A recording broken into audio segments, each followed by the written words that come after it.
are checking out and headed over to Angela's. Gotta run my suitcase and stuff down, turn my bike, and get back here before the van gets here early this morning. No actual movement really happened last night. I was waiting for something to happen yesterday, thought it might. Not that I'm aware of. However, I did send a text early this morning, late last night, basically to the ex as far as logistics wise for getting the computer back. So I'll keep you informed on that. All right, let's get over to the airport.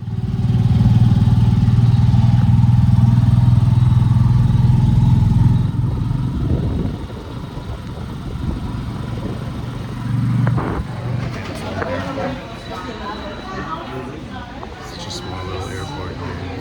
Easy in and out. As long as it's big, it's pretty chill.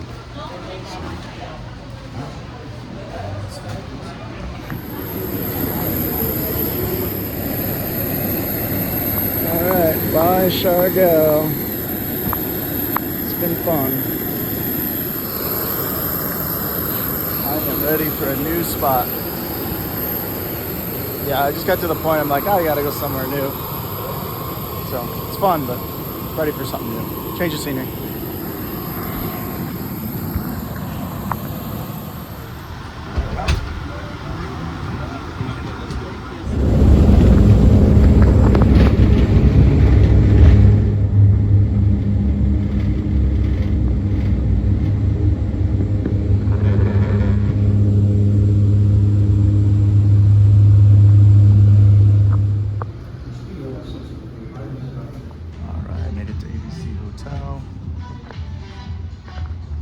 Ready for a fun vibe or for a fun night. Just waiting to check in. So. All right, just sitting here in Angela's, came and got some food by the pool, met another American from Irvine, actually, or from Orange County anyways. And my long lost friend, this is Rose. Say hi, Rose. We've been friends for what, like 2 years? More than 2.5, 3 years? She always keeps me in check. And then we're trying a little shisha. No, I don't do weed and I don't promote drugs. Shisha, it's like tobacco, it's kind of good.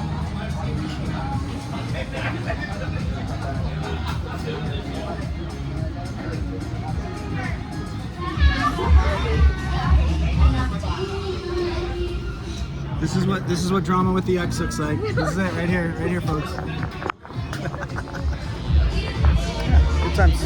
All right, let's wrap this up for the day. Here I am finishing the vlog for today here in Angela's. So yesterday, didn't really have any major breakthroughs.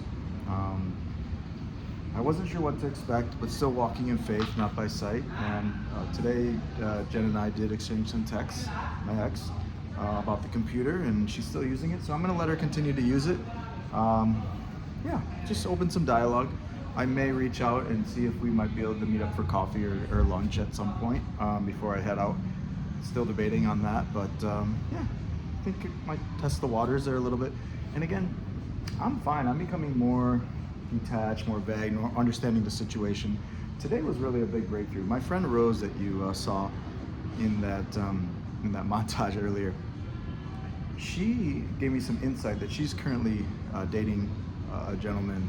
She's like, yeah, he sends me money, I don't even ask for it, and I really, really appreciate it. However, it also bothers me where it takes away a little bit of my independence. And it sounds like she didn't use the word shame or guilt, but I think if she broke it down, it probably would come down to those feelings a little bit of now she feels like entitled to him, or like maybe he could count it, or she owes him something, or like takes away a little bit of her independence, her being a solo woman, you know, being able to provide for herself, because her whole thing was like, I can provide for myself. And I was like, but logistically, as a guy, logistic wise, we see like you can't pay your rent, like we want to, you know, come in and cover it. And it's part of also the whole culture thing when you're supporting somebody overseas. It's a little bit different than in the States, where it kind of just, you claim your territory, so to speak, by kind of supporting them. I know that's something you usually do only after marriage in the States, but here it's a little bit more like you kind of claim your stake in the ground. And I had told her too, like, well, if you don't do that, you also kind of feel like, well, do they find somebody else to do it? But then here's the other thing: when you give, and this is kind of what I think is happening with her current boyfriend. She also she still respects him. She really appreciates it, but it also takes away a little bit of her independence. And you can logistically, as a guy, support, give. And as long as you're doing it from kindness and not from a place of need, like I'm doing this to get their love, to be a nice guy, because niceness is not, it comes with strings attached. Kindness, if you're centered, can be just you do this because you love them. Now it's nice to have reciprocal appreciation back and respect, 100%, okay.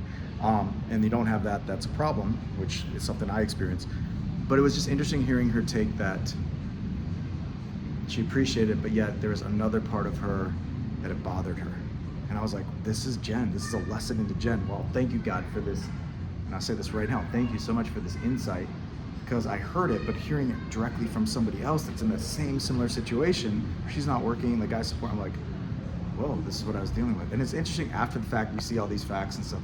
Another thing, as I noticed, I've heard that, Jen will badmouth me, but when we've exchanged messages the last 2 times about the computer, it's been very pleasant. There's been nice emojis. It's interesting. So say all that to say, this is more about a faith journey, more about what God's doing. And I'm still open to his leading. I felt like he needed to come here to help close this door, close this loop for me. I believe there's still something brewing, and so we'll see what happens. I'm still kind of up in the air about where I'm going to go tomorrow, the next day. Tomorrow's actually Valentine's Day here, our time. I know our time's different than your time, but yeah, so that's, means nothing really. I don't care about Hallmark holiday other than we'll see where the time takes me. So I'm going to wrap up this vlog today and just let you guys know there is that piece of it, which I thought was pretty interesting. So good insight. And you know what? I still trust God regardless, even if I can't see what that date was all about. I thought there might be something more that happened. Maybe there still is and I don't see it, but it doesn't matter. Maybe I conjured that up in my mind. Sometimes we do that. But you know what? God is still bigger to move past our unbelief or our ways that we don't understand. And I'm still going to keep trusting him. So blind faith, that's where it's at.